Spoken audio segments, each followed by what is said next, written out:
But when you look into the businesses that he owned after that, even Tom working for CFC, how the hell do you get a city job? I just want you to know that we're actually on right now.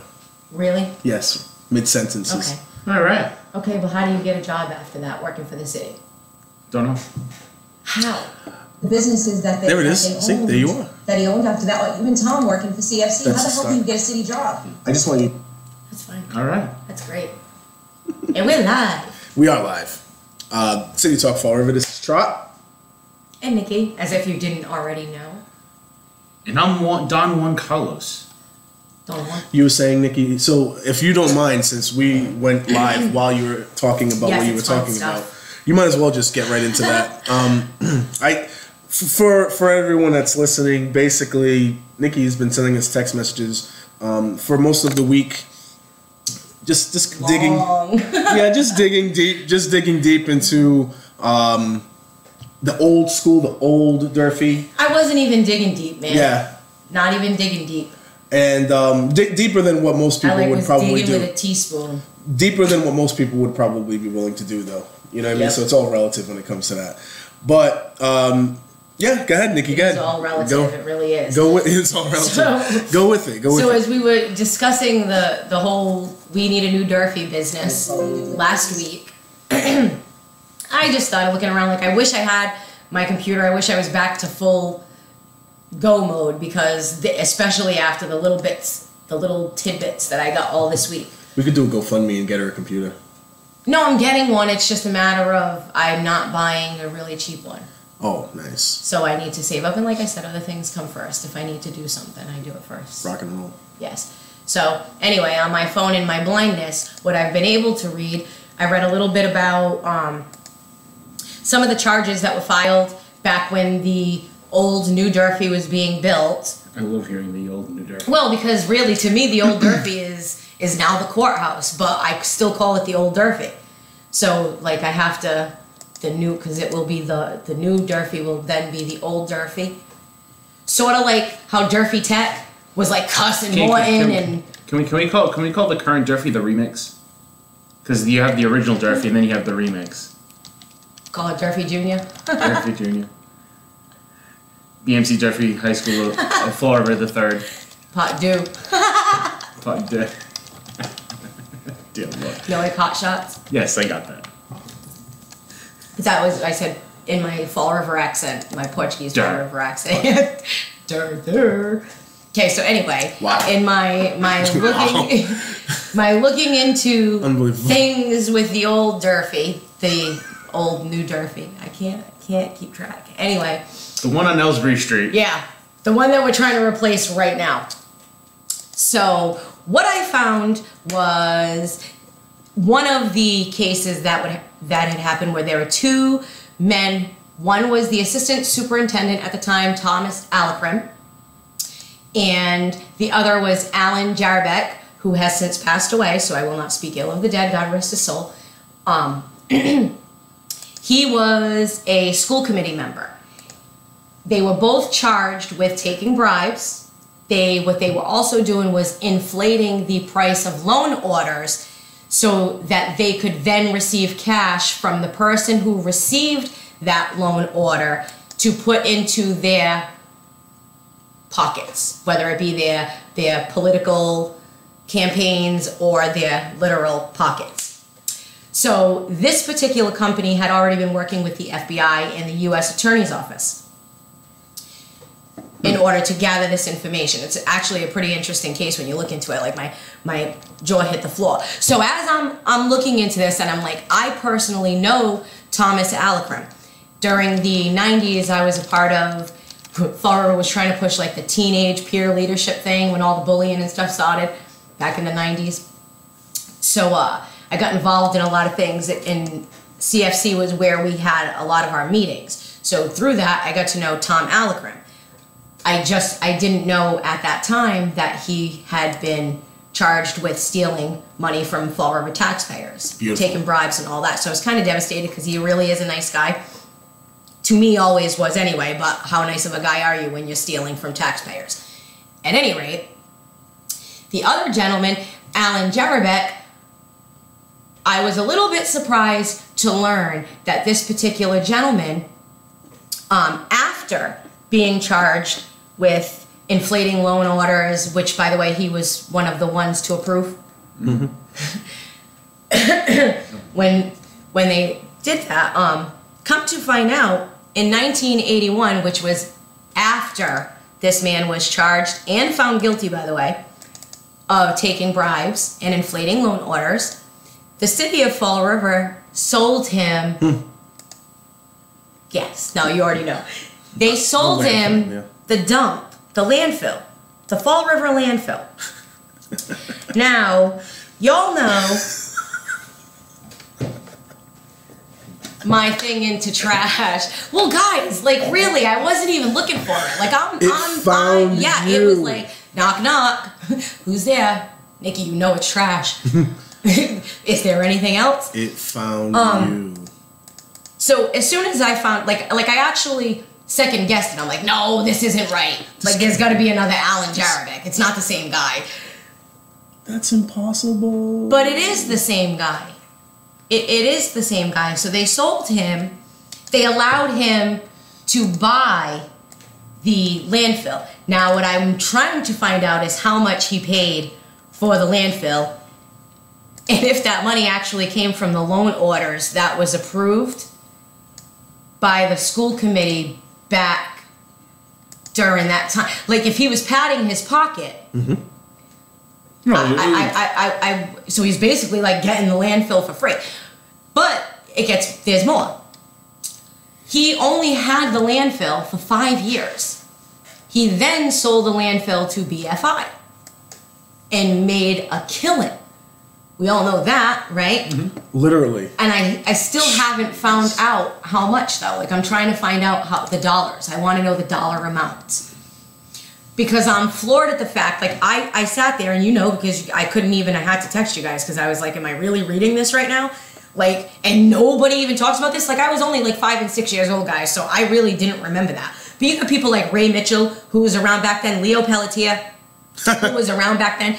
Like, no, seriously. Watchdogs for the city. They weren't city councilors Ray Mitchell, I believe, may have been a city councilor at that time who approved that particular sale, which I'd like to find out too. Mm-hmm. Like I said to you guys, there are pockets that got padded. There's absolutely no way.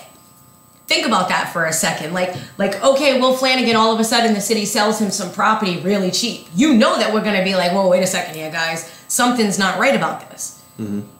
And he robbed from Alan Jarabek, was charged and found guilty of taking bribes and stealing money from the Fall River taxpayers.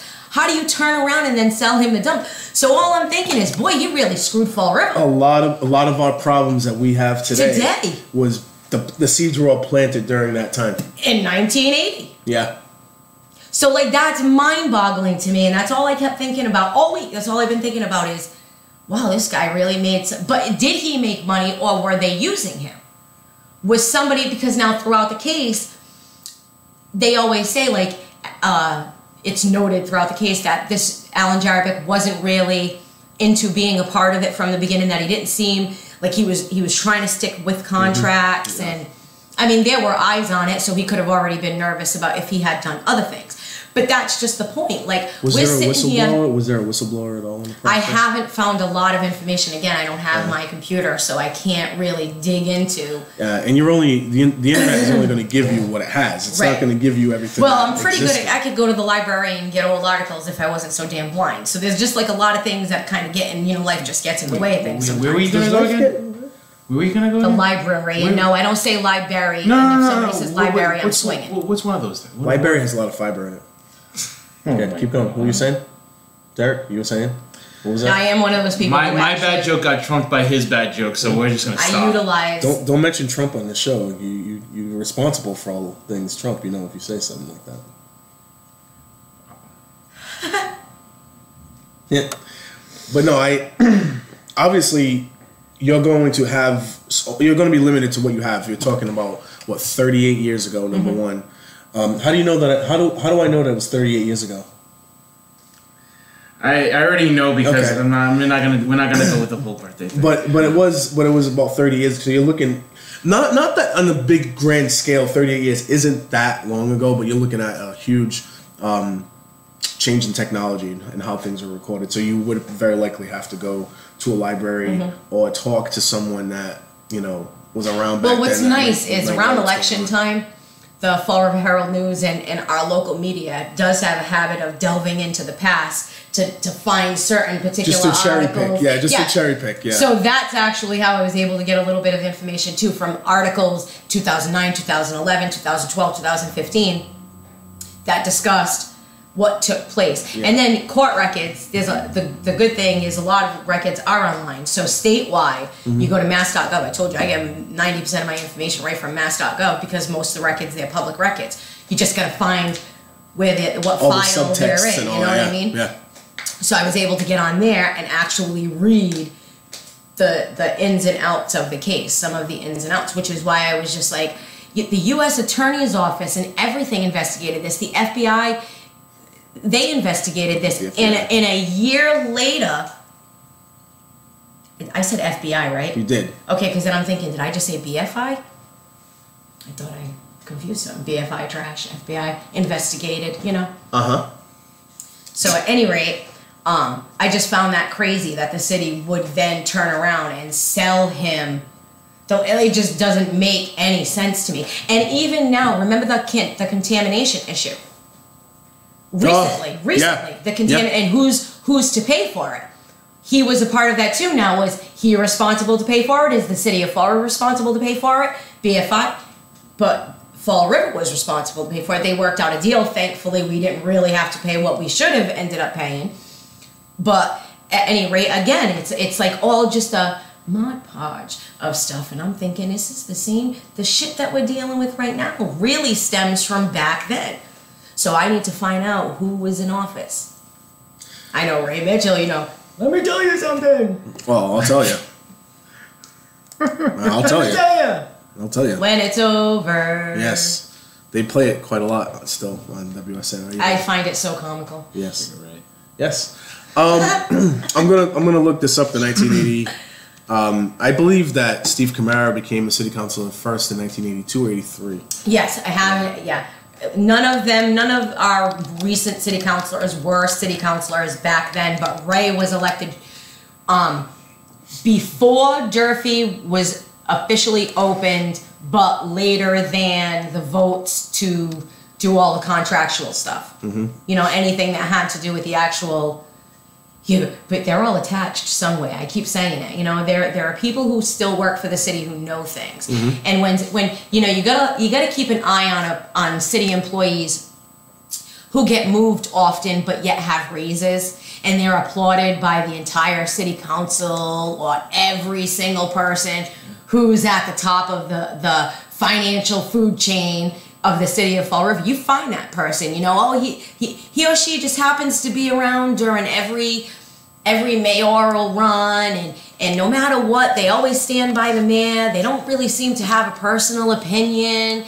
There's a lot of loan orders in their name. You know, you got to kind of look at particular employees like that and find what departments they're moved to, and then if they're moved to a department and then all of a sudden the city again has to go for a Prop 2.5 override. It always seems that the same people are around when it comes to the city needing more taxpayer dollars, you know? It is very interesting how that works out. Isn't it? So what we're seeing now is a lot of signs and billboards. Vote yes on a new Durfee. It's so fun. The social media photographs. Vote yes. Find the rain bucket. Vote yes on a new Durfee. But are you really voting yes on a new Durfee on March 6th, Derek? No. What are you voting for? You're voting for the potential for the city government, the administration, to add a line item to your taxes for a debt exclusion that will cost you $115 per $212,000 worth of your property. Debt exclusion is what you're voting for. Yes. So the last time I mean, if you can pull up the language for the question, it would be great. However, it has been so much fun over the last 48 hours that I have been on social media. I have been on different posts. With the rain bucket challenge? Nice. I have been on so many different posts. Especially like one. that. There was one post I will admit that I found to be absolutely humorous and yet disturbing at the same time. That we have kids while they are at Durfee being able to post on Facebook through using their phones while in class. Now they'll say, "Oh, it was before class started." But let's be real here. 3 months ago, before any of this happened, I guarantee you, if they were caught using their phone in any way, shape, or form, they would have gotten that phone taken away. They would have gotten in trouble in some way, shape, or form. Now that we need a new Durfee, guess what? Hello, chess. Here are my pawns. There's a term for you, Trot. I know you'll understand that. Okay. Ballot question. Shall the city of Fall River, Shall. Yeah, I didn't like that shall word, Nikki. Shall the city of Fall River be allowed to exempt from the provisions of Proposition 2 1/2, so-called, the amounts required to pay for the bonds issued in order to build a new Durfee High School in Fall River? Okay, so let us break this thing down. Okay, it said the effect of this yes vote will be to collect funds for a new Durfee High School. But you're voting yes for what reason? To be allowed to exempt from the provisions of Proposition 2 1/2, so-called, the amounts required to pay for the bonds. Right, and notice that it says the amount to pay for the bonds, but it doesn't say for the amount to pay for the bonds for the building of a new high school. The new high school is nowhere near in the language of that. So there's no expiration date on this Prop 2 1/2 override, folks. There's no, you only got to pay it for 2 years and that's it. This is a forever tax. Debt exclusions have been being used now, and I pulled up an article because I wanted people to understand about why the debt exclusions are coming out, why the state is coming out with these enormous expensive high schools. I'm sorry, no, they are, and not even based on the size of the senior class or anything like that at all. It's based exclusively on this fact, and they have two actual facts here. There's an article that the Boston Globe put out about 2016 talking about the pricey high schools that are coming out. I'm just going to read this paragraph piece here. Meanwhile, Fall River and Lowell are in the early stages of developing plans to rebuild a high school with price tags expected to exceed $200 million. State and local officials stress that the high costs are not due to districts engaging in a game of one-upmanship to build Taj Mahal high schools. Most of the new projects do not include such pricey amenities as swimming pools, which prompted criticism in Newton. Rather, and this is the key part here, officials see the two price tags reflect two harsh realities: the unique challenges of rebuilding high schools on tight sites in densely populated cities, and here's the best part, the growing pressures all school systems face in competing with the private sector for construction contractors when there is a shortage of skilled labor. Yeah, it's a money scheme. It's just for them to make money. That's all that is. All costs go up. Yeah. Quote, we have to be concerned. The executive director of the MSBA, Massachusetts School Building Authority, which oversees the state public school construction programs. So this is exactly a point that we've been making on every single level. You know how it's accepted? It's always accepted to people that costs go up. Yeah. And so everyone, a counselor, they say it every year. Oh, well, everything goes up. Inflation. Everything goes up. That's the reason why. All the way up. All the way up. Nothing can stop me all the way up. Nice. So think about it. Like, that is exactly why. It's not because of any other reason than, and I'm going to read it again, the growing pressures all school systems face in competing with the private sector for construction contractors when there is a shortage of skilled labor. Okay, so then you go, what construction contractors are around the city of Fall River and work for the city of Fall River? And then you go from there.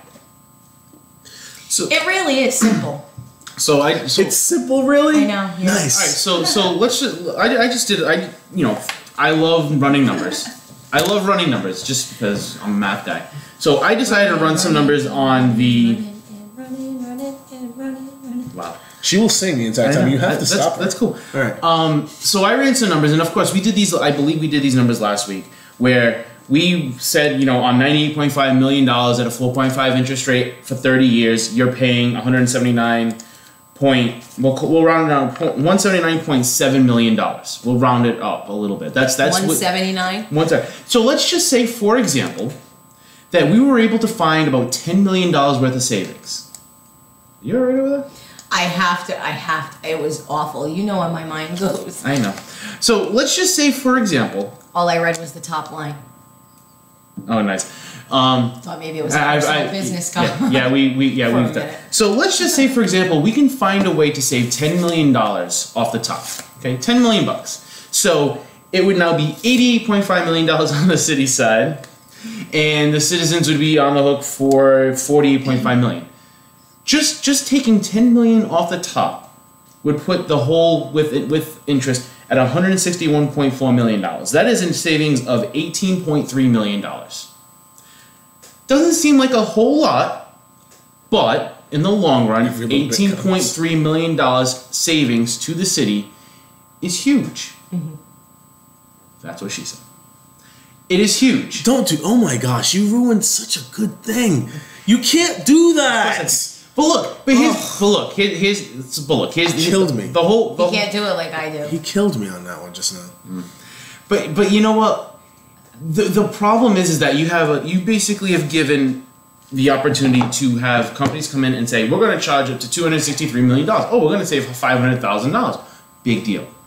We need, if this gets passed somehow, some way, someone needs to go in, look at these plans and be like, okay, we can do without this. We can do without that. Let's save $1 million, $2 million, $3 million. Let's save something.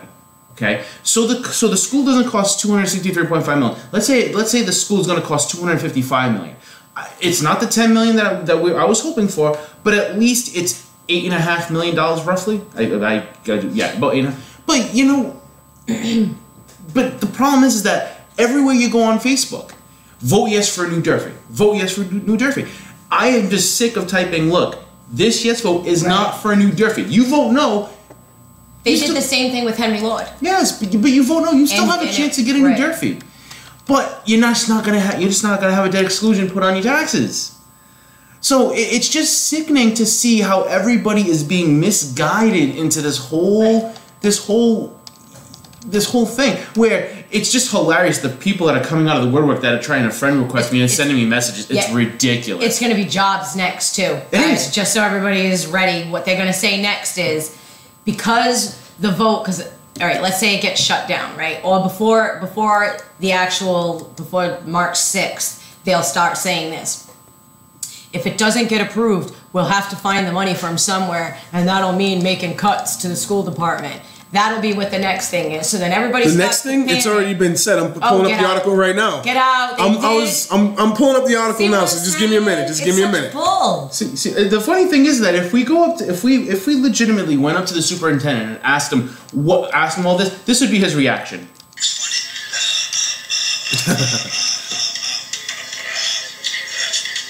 That would literally be his reaction. And I want to stress to people, like, the reason I'm making fun of the whole bucket thing, like, because I did read an article where people, like, were having a panic attack because the kids in Durfee were really doing the rain bucket challenge. And what I mean by that is they're taking photographs of all the rain buckets at Durfee.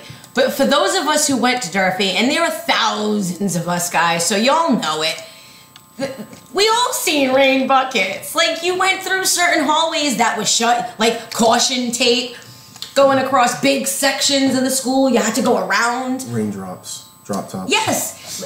Okay. All right. Here's the other thing. There are so many aerial photographs of Durfee that you could literally pull them all up and just make comparisons of where the wet spots are on the roof. Of course. Like, here we are. So it's comical to me that they're all of a sudden, like, making a big deal out of it. So I wanted to look to see, like, really, how long has Durfee had roof issues, right? Like, leaky issues? Since 1978, folks. 1978. AKA the day it was open. It had problems. So what's more comical to me is people here we got are, arrested. right?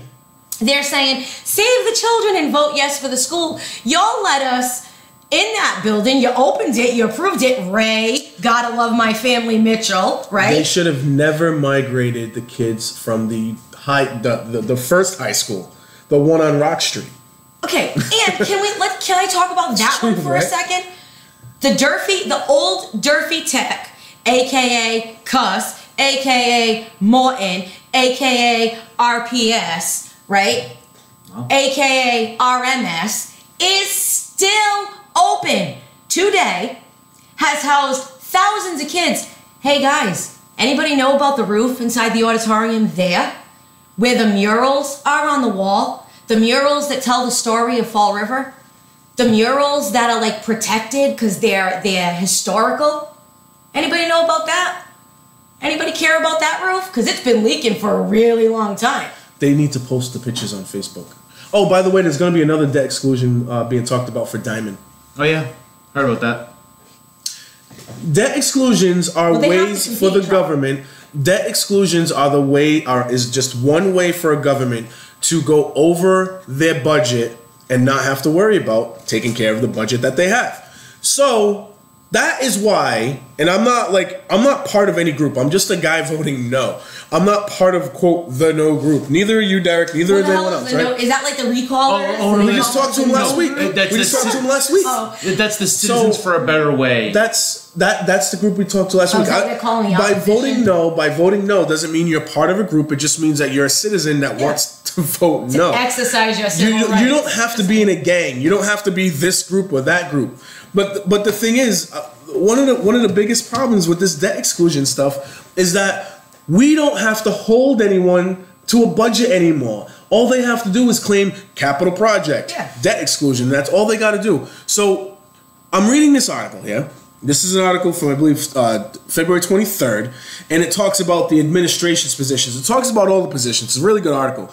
It talks about the actual project. It talks about who's in support, who's not in support, and the administration's position. Now, key point of the administration's position is, it says, beginning in 2030, as the city pays off its bonds on other capital projects, Mary Sahadi, the CFO, has said it is more probable than not that the city would begin paying from its operating budget the entire $6 million in annual debt payments for the school. However, that assumes the city would not bond for any other capital expenses that the administration in 2030 would decide to absorb. 2030. Right.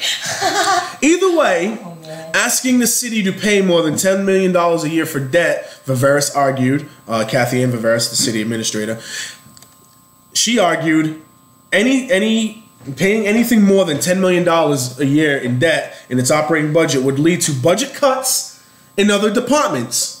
Budget cuts in other departments. You don't say. I know you guys are wicked distracted over this. No, I'm actually This not. is really respectful. What's going on Are here, you kidding? guys? I'm going to eat my scrambled eggs and bacon Before I started. There's that one too.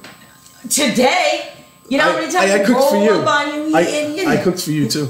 Rolling. Either way, Which, by the way, my daughter said mac and cheese anytime you feel like. Either way, asking the city to pay anything more than $10 million a year for debt in its operating budget would lead to budget cuts in other departments, including police and fire. Oh. So there it is. There it is. So. If we exceed, Somebody save the children. If we exceed that $10 million number and put the Durfee project in all debt services, then other departments would have to take $3.6 million in cuts because we don't have the ability to pay within the 2.5 proposition to exceed a certain amount of budget increases every year. I got an idea. We stop going through all the benefits with a fine-tooth comb and all the pensions with a fine-tooth comb and all the other things that we're paying with a fine-tooth comb. Accounting for annual increases for utility expenses, cost of living, and pension obligations. There it is, just like I said. as well as minimum net school spending requirements. Viveris said that the state's 2.5% yearly cap on municipal property tax barely covers inflationary costs. Of course. Inflationary costs. You know, it's such bullshit. I I'm calling it like it is. That's what it is. There is very little flexibility there. Those are the key points. These are the key points. You look at that Boston Globe article, right? About how we can't compete with the private sector. The unions can't compete with the private sector, so therefore you have to have a $264 million school. Oh! I feel like what's his name on Horseshack? Oh yeah. I got you. I really just did because but I'm not. I don't think we're ready to fully segue yet. But that's got to do to a lot with the second thing that I had texted you guys about was the Supreme Court with the unions, with public sector unions, which if that happens, it's go time. We were going to talk about pension liability anyway. That too, today. But it all rolls into one. Like that article last week from the man in New York who works for the sanitation department. $285 million. Literally a $300,000 a year is his pension. That's ridiculous. In 10 years, it'll be 2.8. Jeez.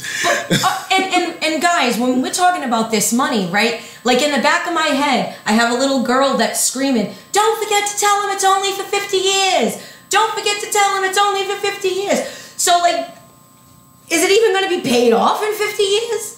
Probably not. And then they'll be rolling up again asking for another $600 million because, mind you, in 1978, the Durfee was supposed to be built for $12 million and it ended up costing $27 million. I double-checked that number a little bit ago. It was like $27 million. So it actually doubled. So 40 years ago, it was $20 million. Today, it's, what, $380? When all is said and done, that's the highest number I've heard. 383-ish. So between $250 million and $300 million, and 40 years ago it was $20 million. That's a huge increase. So huge. And here we are. The reason why. And we have less kids. And here's the reason why. Rather, officials say the price tags reflect two harsh realities. Quote, "The unique challenges of rebuilding high schools in tight sites in densely populated cities," which I don't think that's a big deal.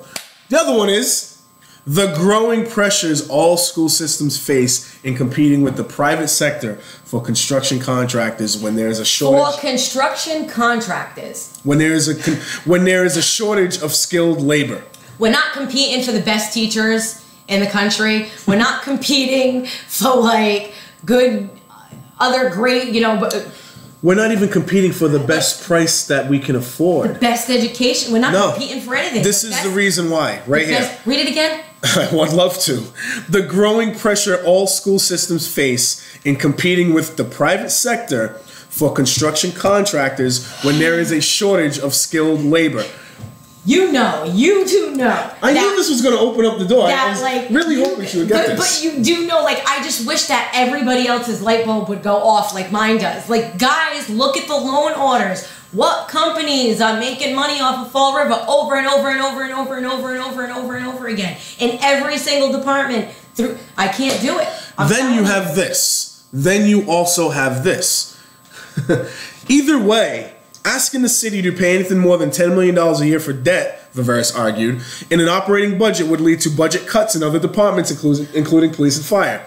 If we exceeded that $10 million number and put the Durfee project in debt services, like it should be, then all other departments would have to take a $3.6 million in cuts because we don't have the ability within Prop 2.5 to exceed a certain amount of budget increases every year, accounting for annual increases for utility expenses, cost of living and pension obligations, as well as net school spending requirements. Okay, but and now if you go back to 2 years ago now, we've been doing this for a while, maybe even 3 years ago, when me and Derek literally went line by line by line for 6 years worth of budgets, and we saw that although the price of gas decreased, the money that the city gave for those things increased. Yep. And that was something that we brought up. But the reason why that happened was that was their way around the ordinance for the maximum pay for those jobs. Right. So this is where it all breaks down. You want to do this, go through ordinance to make the adjustment in the pay. You want to have those benefits. That if you do all of that, I believe when we did all of those little extras, I think that actually added up to about $1 million to $2 million in extra monies for all of the staff that are in the fiscal year budget. That's $2 million. I mean, you want to make it part of their salary, make it part of their salary. Do it the right way. Go through ordinance. Don't keep putting stipend over stipend over stipend and increase their stipend for no reason. Because that is the way they're getting around this. What do you like having a panic attack over? How many states are in the United States? 50. 50? Plus Puerto Plus some territories, right? Yeah. Territories. Look at the ranking Massachusetts is I know. Oh, yeah, that's... in fiscal condition. Oh, yeah. And we're now going to double down on this and wait. start blasting out And how $250 million schools all over the city, and I just want to all make over the the state. comparison. I have to make the comparison that I find it comical. Yes. That across the country, they always say Massachusetts is the leader in education. Is this why? Because we spend so much money on private contracts. Why don't you take a look at... I want to. I want to. Trust me on this. Contracts. Take a look, So- let's take a look at the OPEB information. So guys, let me throw this out there. Total primary government debt. Total Here we go. is $28.43 billion. Billion. Billion. Zeros is billion. 9. How do we know that together? That's interesting. We knew that. Sometimes people are off. You know how that is. Sometimes they're not. Remember, I'm a numbers guy. Have we not gone through this already? And I only knew because Nikki told me to listen to you. That's right. That's right. That's all it is. So the best score was for trust fund solvency. That's it. That's it. Keep going. Just That's trust it. fund solvency. Unfunded pension obligations are $115.75 billion, Or 28% of state personal income. Wow. 28%. Wow, that's 28%. yikes. Now you know if you go shopping and you get a 28% off coupon, you're excited. And You know this that's a good website amount. is good because it's Mercatus.org, right? It does all the official rankings. It actually has the full state profile, the state graphics, all that stuff on there. Oh, and by the way, an OPEB is 4% of the state personal income too, so that's a little ridiculous. OPEB is 4%. That is ridiculous. That's crazy. Oh my goodness, man. Yeah. Oh my goodness. So in a very few words, what are we saying? This is bad. and Very bad. Yeah. this is why we should not be doing this. Like everyone's like, oh no, the state's gonna fund us. The state's gonna fund us. Putting that much pressure on the state also affects Fall River. Right, and it's comical to me too when people say that we're going to get the money from the state. Where the hell do you think that comes from? It comes from your pocket, people. If Newton or if Lowell or if some other place, if it's Somerset, if they do a debt exclusion because of an expensive high school or any expensive capital project, if they're doing that, your money gets affected too. People don't realize No. that. Your money gets affected too all the time. You know, and that's the other thing too. We received $10 million in grants. Like we get more than that, but just it was Title I, Title II, special ed stuff, the homeless that we school. So total for those grants was, they showed the last 3 years worth, and it was basically a little over or a little under 10 million for each year. So that's $30 million in a 3-year time frame. That's insane. And everybody's like, oh, but that's great. No, because where do you think that 30 million comes from? That's why your taxes go up. Unbelievable. They don't get it. And then like whoever you guys are that are going into our elderly high rises and scaring them people about the schools, you suck. No, they really do. I did see that too, and I thought that was a very poor taste. Like, you know, I get it, around election time, you guys are gonna go in there and do your thing.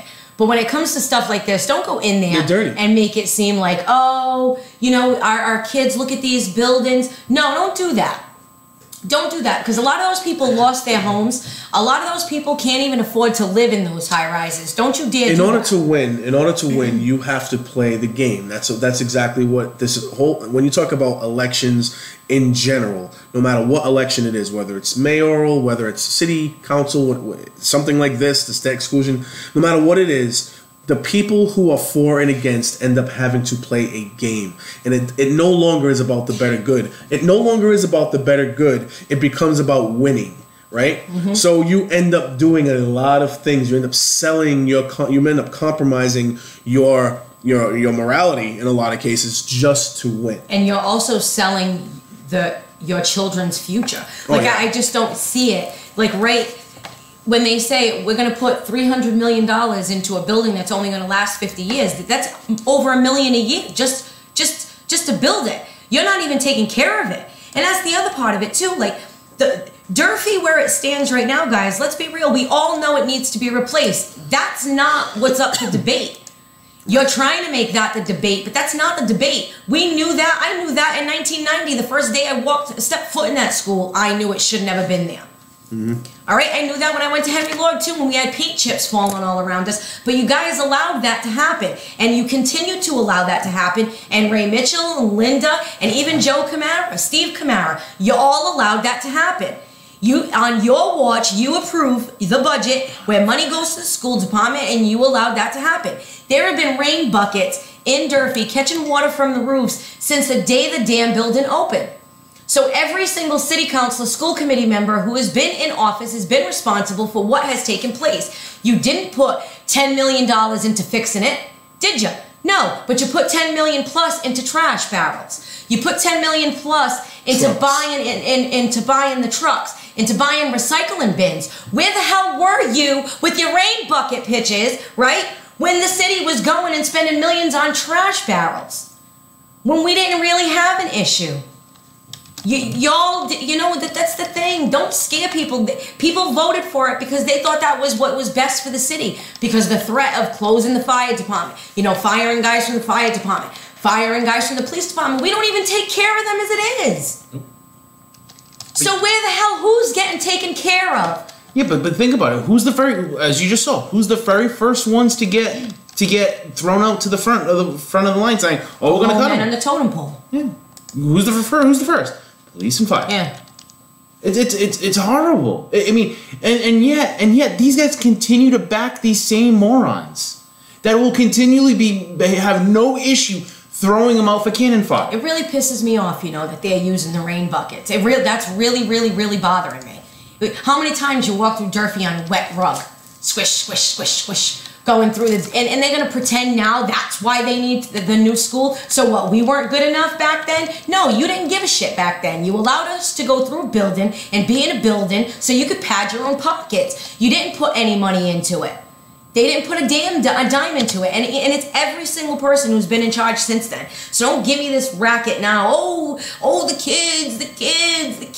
I could walk into so many city-owned properties. They all look the same. They're ragged. They're falling apart because you don't take care of them. You only care about padding your own pockets. Loan order. But then you're giving so-and-so a $10,000 raise. Cut it out. Mm-hmm. It is ridiculous. Cut it out. I follow your money train. I know who's picking up the money for it.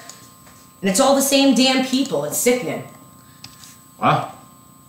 So she's a little upset. Yeah, I get pissed. So here we are, everyone.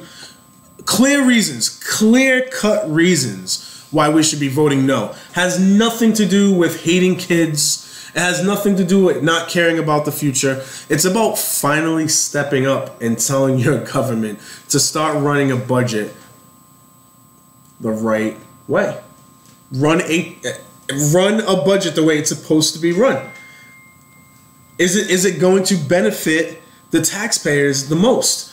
Are we running a budget right now that benefits taxpayers the most? Hell no. Are we? We're running a budget right now that's going to pad future pensions, is what we're running. It's exactly what's happening. And now you are even seeing this. You're seeing this, and Which is why you had people like Sam Sutter running for mayor. Come on, man. The growing pressures all school systems face in competing with the private sector for construction contractors when there is a shortage of skilled labor. That is the reason why.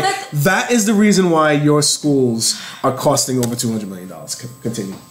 And that's the biggest problem in the city. If you look at, I'm telling you guys know how I feel about that. Like and every time you read it, I feel like I'm being punched in the face because it's stuff that I've been reading for 4 years and I've been saying, look this is the pattern. So to physically see it, the words like the city saying, or the state rather saying, it doesn't have anything to do with our children or what they're learning. It has to do with construction contracts. So like, and then I say, why would we need to care so much about construction contracts? Why are we competing with the private sector for construction contracts? It's for school. And then if you build them properly, you really wouldn't need future construction guys. Like I look at some of the old schools, like I was talking about, the old Durfee Tech, Cuss, Martin, etc., etc. That school was built how long ago? And we're still using it. Yeah. Guys. Durfee was it 1880? It's double the age of Durfee. Double by at least, but I'm saying. Double. And it's still standing. And looks like a prison. And the windows are all basically covered up. And there's kids in that building. So when they want to show us pictures of the rain bucket, like guys, you're comical. You're really comical. Comical to me. Because you're not talking about the building that literally, I mean, in that building, it was such a nice building, and if they would have taken care of it, even now, if they were to take care of it, it'd be beautiful. But they don't care. They only care when it suits them. So I want to say, what construction company is going to be making money off of this new school? Well, we don't know yet. How do we know we don't know yet? How do we know the people that are voting didn't already make their deals like they did back in 1976? Whenever it was, yeah. Well, 71 maybe, because it was so back then. No. We're dealing with the same thing. People now are making deals. I know who's making deals. So if I end up dead, I know exactly. You guys know exactly. If there's like foul play, if I were to end up dead somewhere, you guys know exactly who to be like, yo, you guys need to check this out. Absolutely. So great. We're all gonna get hit. We're all gonna get hit. No, well, I'm public anyway. I wouldn't go hiding. Like, I think you want to kill me, go ahead and kill me. It's still not gonna take away the information that I found. You don't think anybody else is gonna find it. You don't think other people are already seeing it. But that's the part of it. When I've shared it with people and they don't say anything about it, then I know that person already knows what's going on. Yeah. Do you know what I mean? Exactly. I don't know. We already know the city's gonna get taken for a ride for this anyway. We're still riding. We've been riding. We're gonna be in a worse ride now. We all know it. We know this is going to happen. This is the sad fact of it. And the problem is that this is all being put under the guise of save the children. Make the children. It is tough. Do this for the children. No. 40 years ago, do this for the children. No, they did it to line pockets. This one's for the children. Anyway, they're gonna line more pockets now with a bigger opportunity to do it, because now you have over 10 times the funds to do it. Okay, so we already know that's gonna happen. 50 years from now, we're gonna do it again. So that's gonna happen. My only saving grace is that in 50 years I won't be here anymore. That will only save me from any of this crap. And then, to top this all off, it's perfectly okay to exploit the kids because it's for them. No, I mean, you want to exploit the kids? That's horrible. You mean you exploit fire, you exploit police. Now now we're finally exploiting kids. It's nothing new. They did to me when I was in school. I held signs after my little volleyball games at Durfee. We were on President Avenue holding signs to vote for the new school and all this stuff a couple times. They used us. We didn't know what the hell we were doing. But it's ridiculous. I mean, now we're just getting to a whole new level. And the great thing is, and the greatest thing is, every kid is meant to is believing. Vote yes and you get into vote no and we don't get into Durfee. That is not true. When will people? We could vote yes and not get a new school. That is 100% true as well. That's what I would be concerned with. That would be even funnier. We vote yes and we still don't get a new school. Mm-hmm. We vote, but we have the chance of voting no and still getting that school. But oh my God, fire and police, they're gonna get affected. You get that threat every single year. Every year. So why don't we do what we did how many years ago? Everyone has a pay freeze, or they take a. Do you want to know why? Do you want to know why you get that threat every year, guys? Yeah, because it's the only thing that It's the scare tactic. It's fear based. It's what Trump does on a federal level when he talks about North Korea. Why do they keep on doing it then? Then why do they keep on doing it? Because it works. Because it works. But it only works. But the thing is, like, and it's proven when they'll go and talk about the school at an elderly high rise. Mm-hmm. That's how you know manipulate. Right. It's that reason there. Why would you go? That would be like going to gather a bunch of African Americans and say it's a KKK meeting. It's not something that you would do. You're going to gather a bunch of elderly people to talk about the school. It's to talk about kids' education. Like the words and opinions expressed on City Talk Forum. No, but that's what it's like to me. It's very comical in that. Like, it makes no sense to gather if it's apples and oranges. They're not property owners. I know. Not for nothing, but they don't even, anybody who lives in the high rises, they're not even current property owners, so they're not paying into the tax base. So when I hear people say, well, you got a bunch of people on welfare that are going and they're voting and they don't pay taxes, well, neither do the elderly who live in high rises. I know they have in the past, but they've also voted in the past. Right now, they're not paying those property taxes if they're living in the elderly high-rise buildings, but you're caring, so you're only using them for their vote. They don't realize that what you're doing is actually going to hurt them.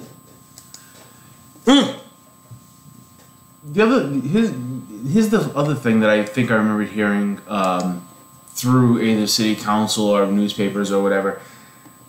Isn't there something now in the charter that states that 20% of the municipality has to go out to vote, or else the vote is like no good?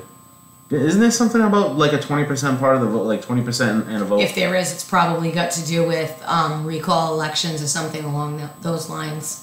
I gotta look into that. Maybe you need to collect a certain amount of signatures before doing X. Signatures went up too, by the way. Signatures went up. Yeah, I knew that. I knew that was going to happen. That was part of the reason I didn't like it. I gotta look a little bit deeper into this one. Interesting. Well, I would like to talk about the Supreme Court thing with the public sector unions, and the Supreme Court right now are battling it out to see whether it should be illegal for unions to collect fees from public sector employees, mandatory fees, I should say, from public sector employees. A man out of, I believe it was Kentucky or Illinois, his name is Mark Janus, Janus. Oh yeah, yep. He worked for the state, and his union was backing political people that he didn't agree with. They were basically backing people who were increasing taxes, I think it was Illinois. The state was in such a disarray. Like, their taxes are outrageous, and they're broke. Like, everybody is broke. So this guy who works for the state is saying, listen, I don't want my money going toward backing these particular candidates because I don't back them. So why should my money go toward backing them? That's not free speech. It's an invasion on my free speech. Absolutely. So they're actually battling that out. So what I find interesting is if the Supreme Court, and mind you, it's usually the conservatives, they don't like unions. They're not really union friendly. Democrats are usually union friendly. Right now we have Neil Gorsuch, who could break that tie. Mm-hmm. And so it's interesting to me because I want to know which way he's going to go in that. Are they going to make mandatory union fees illegal? If they do, that's going to open up some good and some bad things right here in Fall River. Because then we can contract with each individual employee, but then that could be a bad thing too at the same time.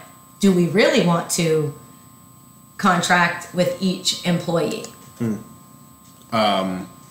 Interesting. Yeah.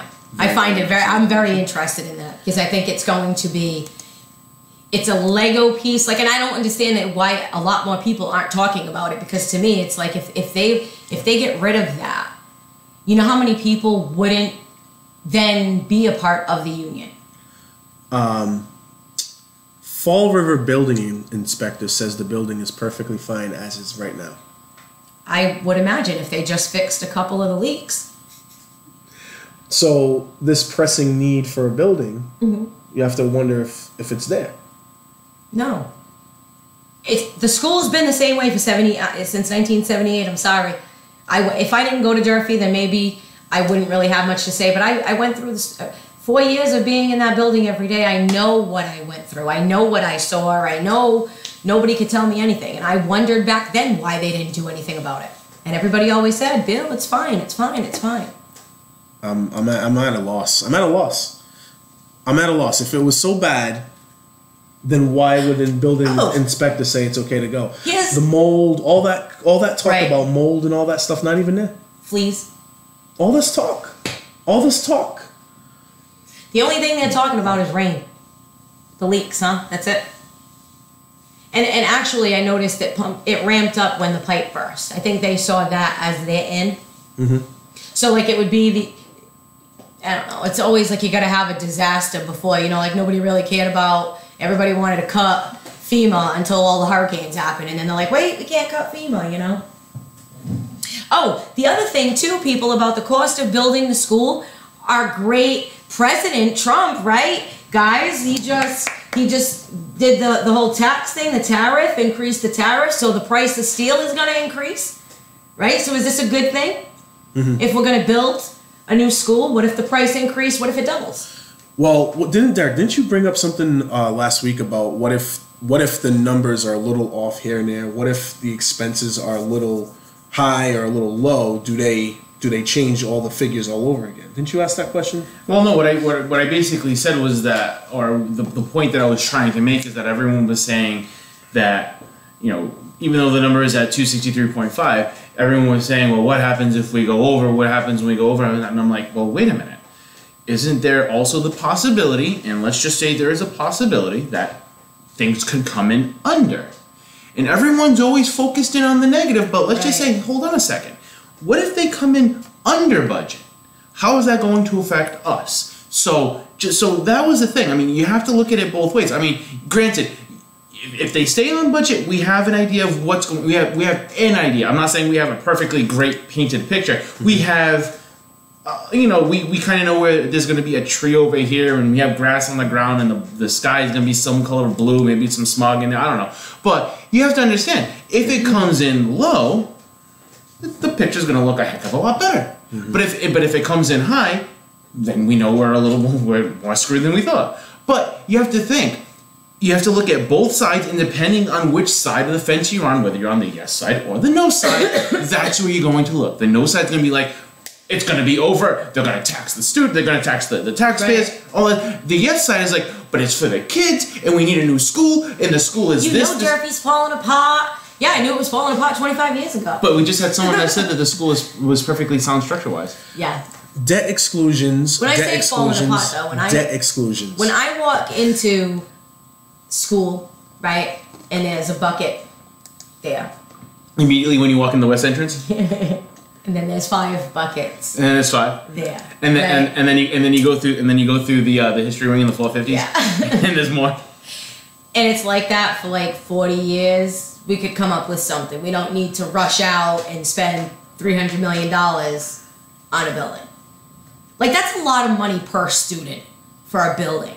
How many students go into Durfee? There's like 2,200.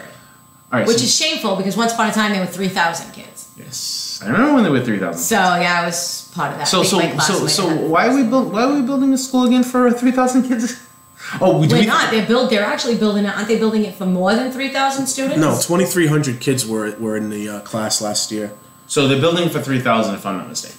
I don't think it's 3,500. It's supposed to house. If it's I want to say 4,000. No, I don't think so. No. Are you sure? Yeah, 100% sure. I'm pretty sure it's 3,000. I honestly, you might be right, Derek. I'm not saying you're wrong. I don't even think it's that high. I remember looking. Well, if it's not, then that's stupid because in our past we have had 3,000 students.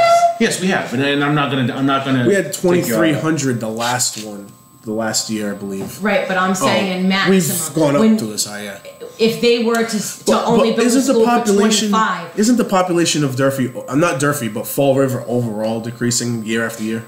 What it does is it does decrease, but then it ebbs and flows. Okay. So like where it might decrease, those people leaving are already college graduates. There's like their kids aren't really in school, they already graduated, you know? Mm-hmm. So then it's like, who's coming into Fall River? Okay, so it's usually poorer people who move into Fall River with young kids. Let's be real. So then you've got, do you know what I mean? But at the same time, we're sitting here and they're saying, let's pump all this money into pre-K. Mm-hmm. Well, most families, you have to have two incomes, so everybody has to work, and you don't want to pay for daycare, so what's the ultimate thing is you can't wait for your kid to start school, right? So that's the other side of it. So they got kids going to school earlier. So there's just a lot of things that I think they do specifically to set it up, like a number fudging type of thing. Yes, like the battle that we're having right now, to me, is not surprising because of the way that they closed all of the older buildings. Like those buildings, Laurel Lake, they were all in pretty decent shape. They may have needed some work, but the work that they needed is not $300 million. You could have put $50 million into every school, and we could have had every school be fixed. Right. You know what I'm saying? $50 million total, and then I would have rather have done that. But that's not what they did. No.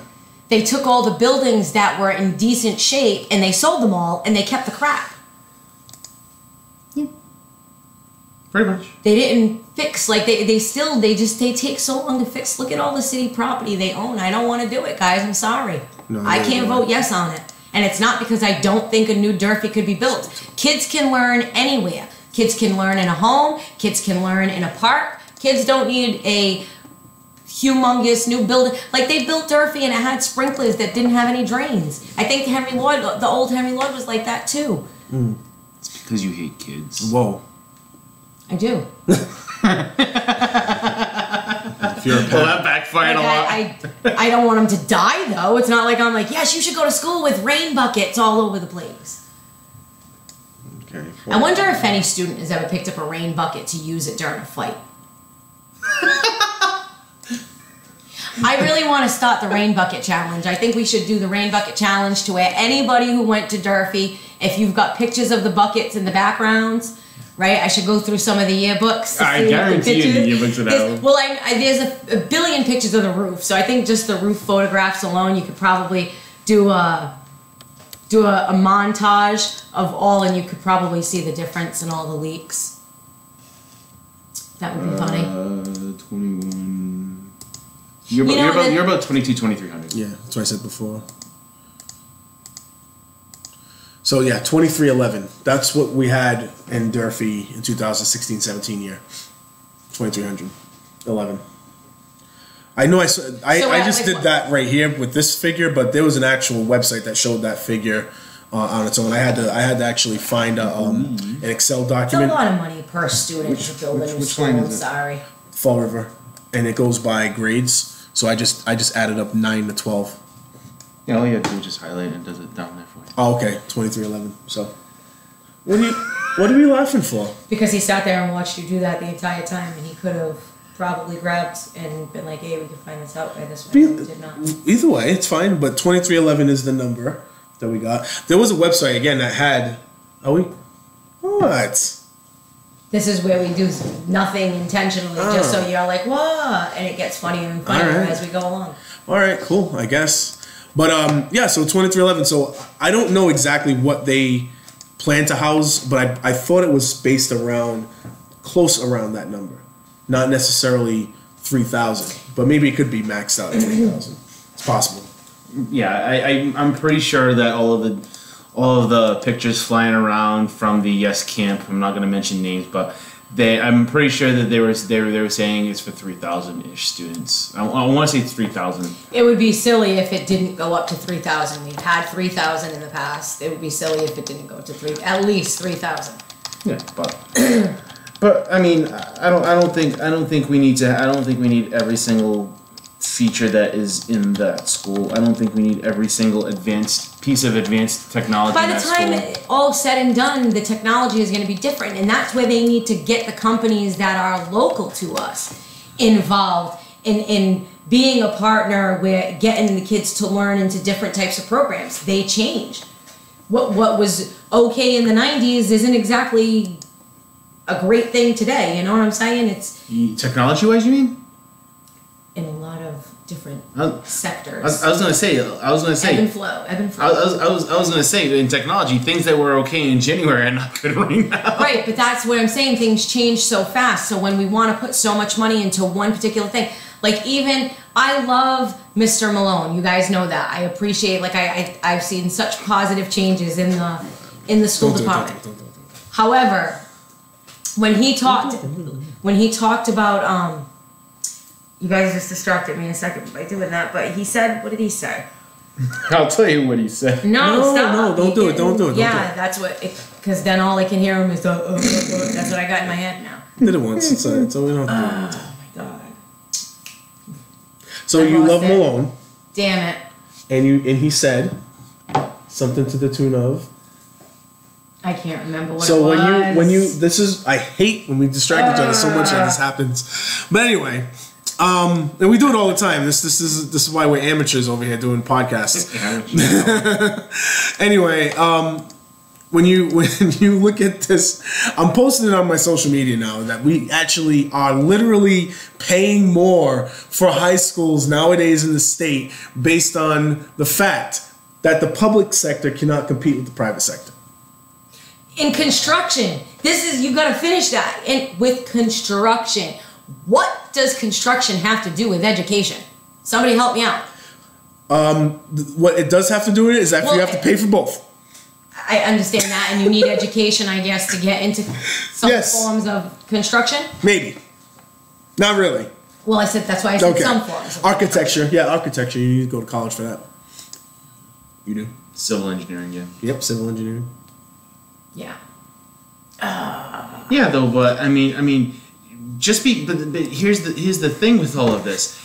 You go to school to become a civil engineer, to become an architect. You're drawing up the plans. You're going to probably be the guy that actually can control it. You're still going to need regular workers that are going to need to be able to do the job, which is why they said it's a limited base of employees, that a skilled base of employees that can actually handle all of this. So, go to school. Go to school to be an architect to draw the plans for the building. Blah blah blah blah blah. But at the end of the day, you're going to have regular people that know how to do construction that are probably getting paid like just a little bit over the minimum wage, or getting paid just a little more. Or if they're in a union, keep that in mind. Union people, they're going to be getting their perks. They're going to be the ones that are building this school. So unless unions get busted up before that. Well, that's the hope. Supreme Court. Well, when you say that's a hope, it could. I'm told you I'm on the fence with a lot of stuff. There's some positives and some negatives to that. Yeah, well, we all know Mr. Estimentation is going to have his way about this, so that's all right. Yeah, has he been vocal or is he kind of quiet? Oh boy. Oh no, he's being loud. Oh yeah. Oh, it's because he wants that construction. Of course he does. Union. That's it. Question: has he said anything about the Supreme Court? Nope. So he doesn't know anything about the Supreme Court going and talking about the union? I'm pretty sure he hasn't said anything about People's Court. No, but with him being such a union guy and a construction guy, he hasn't said anything about the Supreme Court. I don't care about no Supreme Court. What? Man. Why wouldn't he? If he really, really, really, truly cared, why wouldn't that be his ultimate? Oh, I know. Why wouldn't he care? I mean, that would be. Well, no, he just doesn't. That's the point. So is he really a low man on the totem pole union guy, or is he one of the higher up union guys? Low man totem pole. Are you sure about that? Maybe. Because the low guys on the totem pole would be talking about the Supreme Court case. I think no. I don't think a single one of them are talking about the Supreme Court. Which is surprising. Wouldn't you think like they were pissed off that just a couple of a whole big union was pissed off that Fall River wanted to privatize, but nobody's talking about the Supreme Court case. It's blowing my mind. I think that most of your working class, I don't know what that is, most of your working class individuals are focused on what is going to immediately affect them day to day, and sometimes they don't look at the big picture. But they're not talking about the Supreme. It's a huge deal. If you look at how people are going to vote right now, they're not looking at the big picture at all, right? Yikes. They're not. They don't look at the big picture. They look at the immediate emotional effect on them, right? So that's why you're seeing school pictures of The rain bucket challenge. Yeah, all that kind of stuff of how bad the school is because they're playing on your emotions. If you can get people to vote on their emotions rather than on their logic, and nobody benefits from that, by the way. and number two, you can get the result a lot easier. So that's all you have to do. You don't have to work on logic. That most people don't even want to hear logic.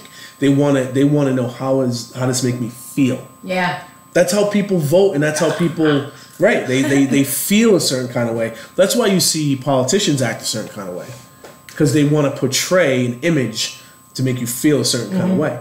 That's why a lot of people who didn't have a lot of substance were very successful in elections. When people tell me, "Oh, you're always on the fence, you don't make up your mind," and I say, "But that to me is a good quality. It means I can see both sides of the issue or whatever's at play." And if, to me, one of the biggest problems we have is when it's one side versus the other.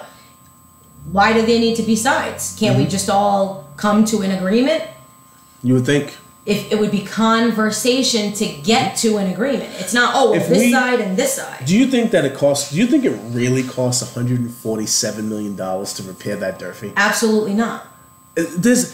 Whenever someone says that to me, I look at them like, I can't believe how stupid. Oh yeah, like I can't even talking about the trash trucks. They made such a big deal about buying the new trash trucks, right? Because of the arms. The arm is gonna come out and it's gonna pick up the new barrel and it's gonna the cart rather. It's gonna pick up the cart and dump the cart. Useless. We're in a freaking city where they can't even stick out the arm because you barrel into cars. It's a waste of money. How stupid do people think you are? And I don't ask that rhetorically. That's the problem. Look where they're going. Exactly. To collect votes and ask that question. Right. And I might not use the word stupid, but I would maybe change it to misinformed. Yeah. There are misinformed people who are told like maybe elderly people who don't have children or grandchildren in schools and are being told, oh, look at all these, I'm going to show you some photographs of all the rain, and they're thinking, oh my, that doesn't look like the Durfee I went to. And when you talk to people who went to the old Durfee, which is the now courthouse, the building was beautiful. That was a beautiful building that wasn't taken care of. Like, that's how many times have we said that too? You can't, like, when we're saying even at $150 million, that's an awful lot of money for a school that's only going to last 50 years. Right. That's millions per year. Millions. I'd rather just rent some space. Let's rent some space then. You could rent some space for $1 million a year. Probably be Do it that smarter. way. It'd be cheaper. Much smarter too. You wouldn't have to pay for the taxes. You ain't paying for anything. Just paying rent. Pay it, and that's it. Pay as you go. Wow. Wow. That stopped me in my tracks. I just have nothing. That's speechless. So oh, by the way, Mr. Estimatations is none other than former city councilor Dan Rigo. Everyone, just want everyone to know that because we sometimes we go off on our tangents and we don't always. There might be a new ear. Assume that everybody knows. There might be a new ear. There might be a new ear out there. Estimatations is a word that doesn't exist in English language as far as we know. We're aware, yeah. However, that statement was made back in, I believe, 2016, maybe 2015. Maybe 15, yeah. 15-ish, 16, when Mr. Rio was the city councilor. And since then, we've used that term. We say estimation. Yeah, it's a great word. It was so kudos. The most popular politicians in the world, know how to create their own language. Yeah. So yeah, I will always remember him for estimation. Like I use it like it's a word, like it's a real word. I use it all the time. So it was fun. It was fun, and we still have fun with it. And I hope that like whoever's listening doesn't think it's like a big bullying thing, because I think sometimes you just gotta have fun with things. These guys make fun of me all the time.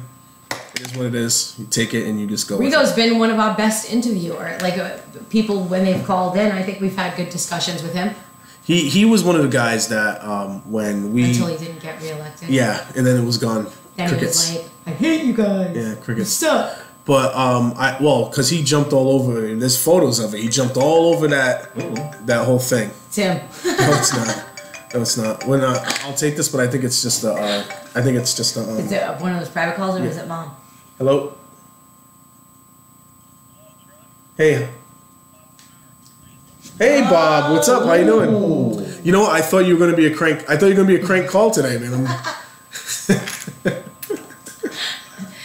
Everybody who's listening is like, who is that? All right. Well, let me get you on let me get you on speakerphone, and if you wanna get on the City Talk here. All right. Hold on 1 second. No problems. No problems. Here you go. All right. We get on speaker here. All right, Bob. You're with City Talk Fall River. How are you doing, Bob Camara? How you doing, Trot? Not. Yeah, it's been a while. It's been a while. I haven't really gone to the meetings. I work. I live. You know. I'm not going to the meetings unless I'm hired to do so. I think nowadays. So.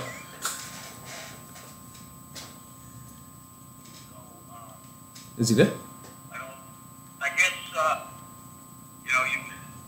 I don't know what you really want to talk about, but obviously, you know, I'm supporting the no position on the school building, and because I don't feel we've examined all the options that are possible, and it's going to put an undue burden on the most vulnerable in our community, which is the majority of them who are on extremely low incomes. We can't, you know, they're trying to look at this like a tree in a forest, but without looking at the forest. I mean, they talk about $10 a month or 31 cents a day, but that is not the actual fact. The actual fact is we all know that our taxes went up to the maximum of 2.5. They shifted the tax factor from business over to residents increases again. We have a $123 million water bond. Yes. Coming up, and all these other things on low-income people, which Fall River is full of, is a problem, and they never examined the option of doing it within our own tax levy, and their financial report, frankly, was absolutely abysmal in comparison to other communities that I've researched. And if you really look through a lot of it, they're saying that once again, if they keep it within budget, if they keep it within the debt, if they keep it within, you know, what they owe for bonding, then again $3.6 million has to get cut from fire and police, and they always threaten the fire and the police department whenever they have to pay for something that they want. So, you know, that's an absolute fact, and you know, I looked at it, but I can tell you, you know, that will not happen if the citizens don't allow it to happen. During my tenure, the 24 years as president, they threatened. They went to the point of issuing pink slips across the board. So we went into the budget of money, because if you shake that money tree in the city of Fall River, I guarantee you money will fall out, because they historically, and I can give you examples of how many times they said they didn't have the money to do something, and then when we looked, yes. when we looked at them, yep. we found plenty of it. That's the case. Now, can I ask you something? How much unfunded liability are we in for in our pension system? I don't want to give you an erroneous figure. I'd have to look it up, but our unfunded liability is higher than it should be, and it's higher than it should be not because of the system, it's because of the city. Between 2002 and 2012, the city underpaid into the fund, and we compared it with New Bedford. We paid in $89 million less than they did, because they over-projected what they were going to make and didn't take CARES advice. Yep. And they caused us to have this deficit. But I will tell you this. They're making this an issue, which it isn't, because the retirement board has already looked at this, and we've adopted a plan which will fully fund this system by 2035 if the city pays on time, and if the city goes with the CARES recommendations, which they don't want. They want to take money out. All the problems we have in the retirement system were not caused by the retirees. They were caused by the city not putting in enough money into the account and not following a conservative fiduciary approach. That's the reason we have this. Now, I'm of the opinion that if we were to modify the system itself to where taxpayers, current taxpayers, are no longer needing to pay into the system, it would eliminate our liability.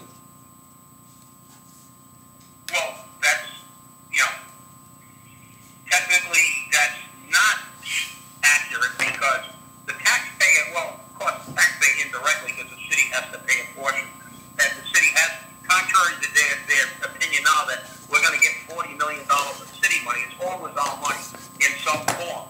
But the reality is that the system that is in place can be fully funded. And it's not fully funded.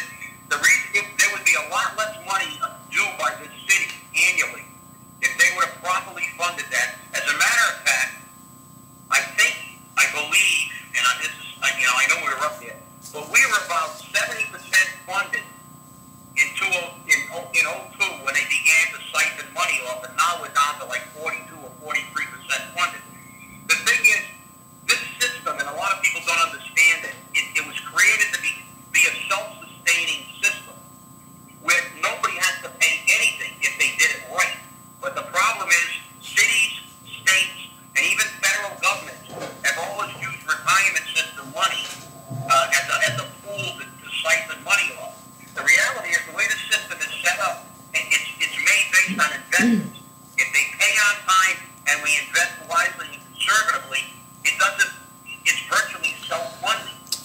So Chip, this is again, and I'm just throwing my opinion out there. I'm just a guy with an opinion here, right? Trusting the government.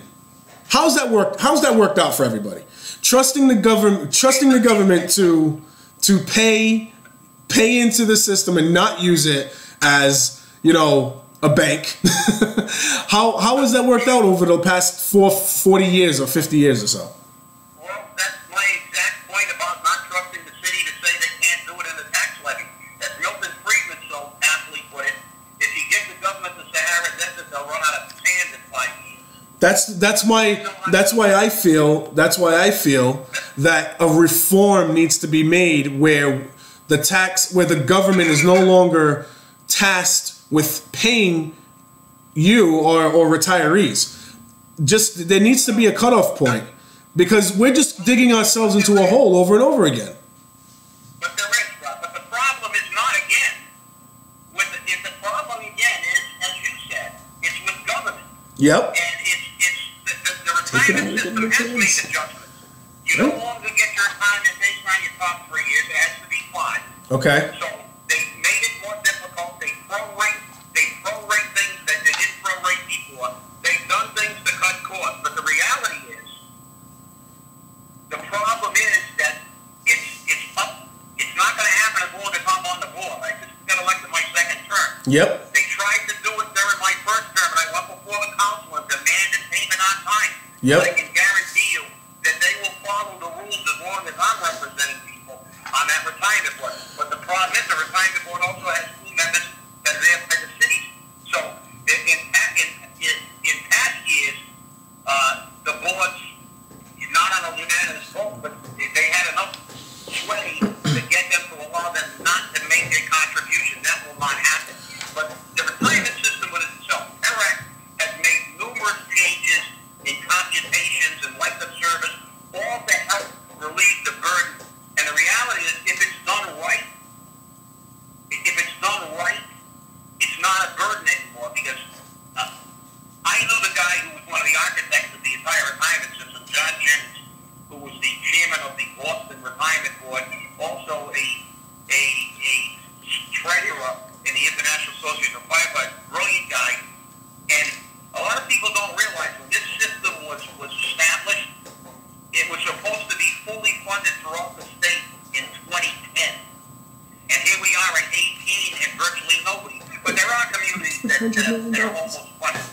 The position is, this is another governmental con job that they whine about a problem that they created. But this is one problem that we can address. And the only way we can address it is like we can as voters, by going to the polls and electing the right people. But you have to have the representation. You have to have somebody that makes noise. You know, Chip, you know that if I work in my private company, right? If they provide me with a retirement, right? You know, every year, every single election year, you have at least 5 to 6 candidates talking about how we need to run our government like a business, right? We need to run our government like a business, right? I know that in my personal business, that if we had $300 and something million of liability in our pensions right now, that business would be out of business, right? So they would have to change. I wouldn't have a pension system like this. Well, no, it's not the pension system.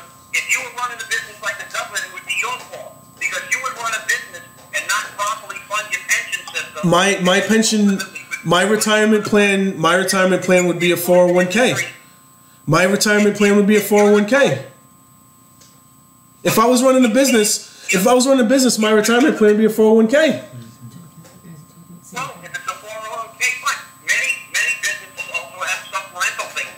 And I can guarantee you, private industry, unlike government, where their job is only to continue to put a strain on a taxpayer in any form, because if it's not the retirement system, they'll complain about the health care system costs. And by the way, we were paying $10 million more for our health care 10 years ago in this city than we are in this present budget. Yeah. All these things are fabrications or their manifestations of their own inability. If I'm running a pension system for my people and I'm investing money, and my financial advisor says, listen, you're going to put in your time, just like the government has to put in for Social Security if you don't have a public system. But if I was an owner and truly cared about my business and my employees, I would make sure that I follow the advice of the financial people who are telling me what I got to do to make this pension system work and be and have as little impact as possible on the system. Had we paid for those 10 years, we would not be having this conversation. And it wasn't the retirees, because the retirees pay into and the Acton Woods pay into their system every single paycheck.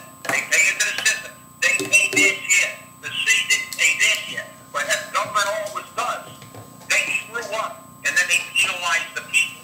They raise our taxes. They say that the system screwed up. No, government is screwed up, not the people. It's not the system. It's the people who are overseeing the system. And as you said, when can you trust government? I mean, I can go back how many years about money in this city and how they can't keep track of anything. I mean, I can go back before the council was on television. It was on a radio. One time we were going to get layoffs. They were going to lay off 28 firefighters, 28 cops, 28 teachers, 28 DPW, 28 across the board. And it went to the extent where my men had their pink slips in their hand and the date they were going to be terminated. And then they came out with the budget. And I didn't even need to do an extensive thing. I just looked at the budget and the total. And there was $6.4 million missing in our budget. Not even appearing. I went before the council and I said, where's the $6.4 million? They said, oh, that's federal revenue sharing. We put it into 3.2 in the fire, 3.2 in the police. I said, yeah, but we started with a $10 million budget and you gave us $3 and we still got a $7 million budget. That's why I'm here. Where's the $6.4 million of city money that you removed from the budget and appears nowhere? And you know what their answer was? And John Medeiros, rest his soul, the city councilor, made the best statement ever, and that statement is as true today as it was all those years ago. He said, I believe what Mr. Kamara is doing is asking, where's the beat? They hit the $6 million. And then it happened with the health care twice. It happened when we went to arbitration on contracts, and they said they had no money, and we proved they did, because ability to pay is the primary thing you have to prove to go to arbitration. Yep. And as short time ago as last That's why we need changes to the pension system. Yeah. They had money in the wrong place. So, Chip, it's weird. It's a really weird situation because you're explaining, and I'm 100% sure that you're 100% accurate on your experiences and all this. Yeah. But the list of things that the hoops that you have to jump through because the system is the way it is. it just keeps on telling me that we need to pull the government out of this. That our retirement plans need to not be government run anymore. It just keeps on telling us over. It seems like we're going to the well over and over and over again, expecting different results. You know, I got somebody here. I'm sorry. Go ahead. I got somebody here that wanted to show you. I totally agree. I totally agree with you because as far as I'm concerned, the government shouldn't want anything. Right. What the government should do is take some of our money and give it back to us by providing us with only the essential services we need. It shouldn't be this giant bureaucracy. Bare bones, right? You said that. I heard you say bare bones one time. Exactly. Bare bones, lean and mean. That's the way I want to see government. Good. Derek, I got Derek here. He wanted to talk to you about something real quick. So, hello, hey Bob, how you doing? So, I'm good. So one thing that I heard you say is it's the system isn't broken. It's the people that are running the system. You said that, right? I said that they didn't invest properly between 2002, and I made Okay. actually gave the statistics to the city council, and that's the reason that we have the. If you can, I invite you to call Christine Petrov. She can give you the numbers, and she will tell you, and Terrac will tell you, as we invested along the Terrac gas guidelines, wouldn't be having the problems we have today. But would you say that the system definitely has flaws in it? And I want to give you an example here. I'm reading an article from the New York Post that was dated February 20, 2018. And it's about this gentleman who worked for, let me make sure I have it right. He was the executive, hold on a second, I gotta get this right. He was earning $128,000 as the longtime director of labor relations, the garbage hauling agency's longtime director for labor relations. He was making $128,000 a year. Sorry, wow, $128,000 a year. When it came to his pension that he's pulling in is $285,000 a year. So how can that be possible?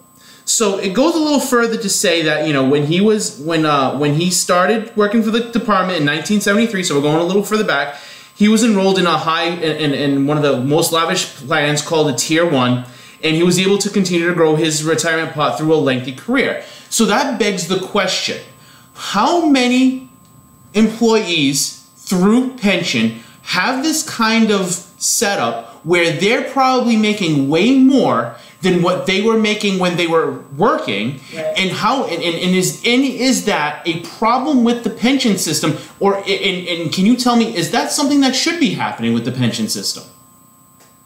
Well, I can tell you it doesn't happen in the state of Massachusetts. Yes, it does. Something from New York. Yes, it does. Well, Chip knows I know that. Yes, it does. Pension systems are working. Oh. The fact is, the way the retirement law reads, the options that are available are not your full pay or any much more than your full pay, because the way it's structured, and it was changed. If you take option A, you get 80%. If you take option B, you get about 72%, and the remainder on a 12-year incremental reduction of the money you paid into the system. If you take option C to protect your spouse, you get a lower percentage of your pay. And I can tell you that doesn't happen in the state of Massachusetts. And when there are But Chip, this is Nikki. If I could just interject for a moment there, because you said in Massachusetts that doesn't happen. But when did those laws become in effect? Because that's not something that's taken place since Fall River was incorporated. So when we're talking about pensions, we're talking about 50 years ago. For about 50 years. Mm-hmm. And what about those who worked for the city prior to that? They were making about $1,000 a year. So I don't really think that their pension system imposes that much of a liability if they're alive. Do you believe that we pay? That premise, to apply that premise to our system is not accurate. And if there is anybody that's getting more than they should, it's not the person that goes to work every day. Not the low man on the totem pole. Or collects your money at a window in City Hall. Or rides a fire truck. Right. Or drives a police car. It's pretty much just the guys behind the desks. Not the low man on the totem pole. You know who What? Pensions abuses for high-ranking government officials, and I can give you examples if you'd like. So can I. You know you can. Yeah. We're here listening. No doubt about that. Okay, well, Billy Bolger, president of the Senate, I think he retired. He was making about $80,000. He became the president of UMass. He got a $200,000 pay raise. He was making $300,000. Take a list of the most highly paid people in the retirement system in Massachusetts, and you will find politically connected people to get back to Trot's original premise that we can't let government get involved in anything. Another one of our own local legislators, Jo Menard, state senator, retired as a state senator. Her pension is not going to be factored on her state senate pension. She got a position at Bristol Community College that paid about 50% more she was making in the Senate. It was virtually a no-show position. She kept it until she got her time in. She retired, and her daughter got the job. So her pension is going to be predicated on what she's doing now. Mary Sahadi, in our own community, she's looking to get 5 years in to get her pension, not based on her $7,000 housing authority committee, but on her full-time salary, which now has been elevated to $120 million. Now, are these people getting more than their salary? No. They will still get a lower percentage, but they're getting a lot more than they should have gotten because they manipulated the system. The person that works 30 or 40 years and goes to work every day and has to fight for a 1 or 2% raise does not retire, fat, dumb, and happy. Right.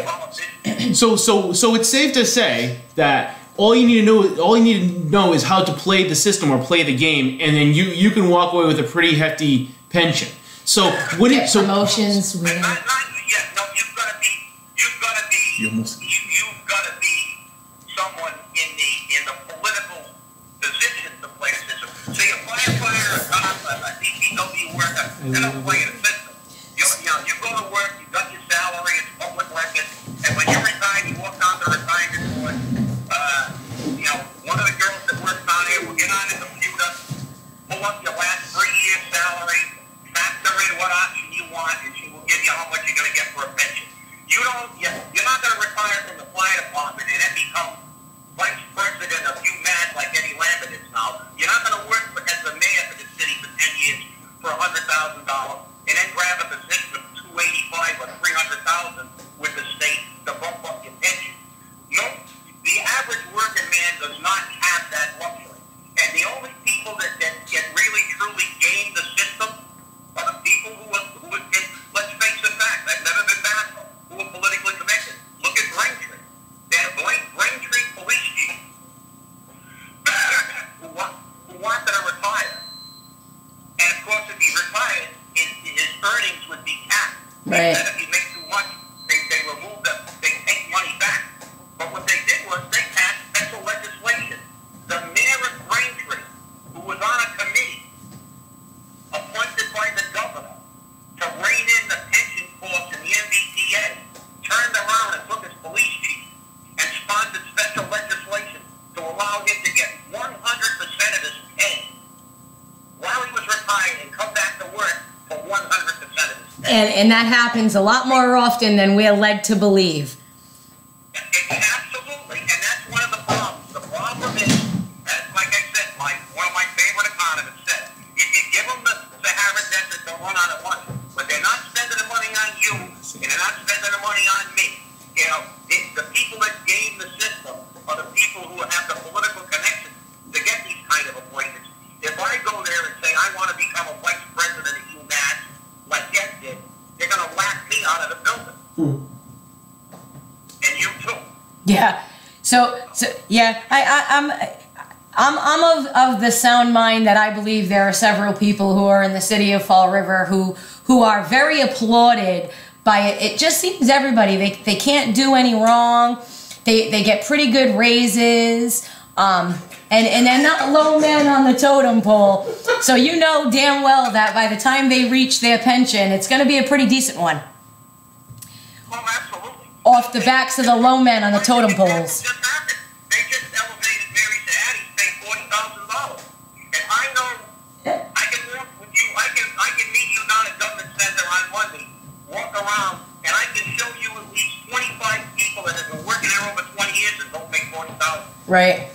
I've said that with the DP. It's a question of equity, and there's none. With the DPW. Nice.